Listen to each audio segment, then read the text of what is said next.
Everybody has a story.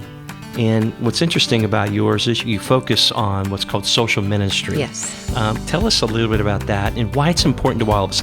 You have a message of what you're hoping people will kind of move toward as they think about having influence online. So the idea of social ministry is really all about using social technology to build God's kingdom, as opposed to using social technology to build an audience. And so social ministry is all about having a lens on discipleship. You hope people will move beyond sharing godly content to doing something a little bit more. Yeah, because it's not just about, sharing content about a ministry.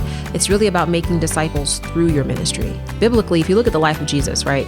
Like he didn't use the 12 disciples to go, with flyers around, the cities and say, hey, come see Jesus at the temple on Sunday at 11, right? He didn't do that.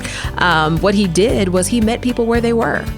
He taught people as he saw opportunity. He healed people as he came across their need. And I think what social technology allows you to do is meet people where they are. Talk to me about some of the responsibilities you have with Facebook. So for the first 10 years of the company's existence, the mission was to make the world more open and connected. It was really all about just connecting family and friends with friends. And as it's exploded. It has grown incredibly. But then in 2017, we crossed the 2 billion user threshold. And that was about a quarter of the Earth's population. And I think Mark just had a moment of introspection where he was like, all right, we've got 2 billion people on our platform.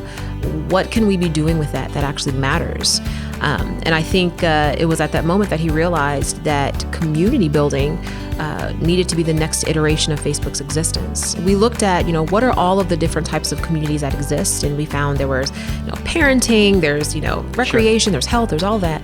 But the largest aggregate community are communities of faith. I think about 80% of the world's population ascribes to one of the 3 big faith traditions. And so I think the company really recognized that if you're going to be a platform that's about community, you have to serve communities of faith in a way that is meaningful to them.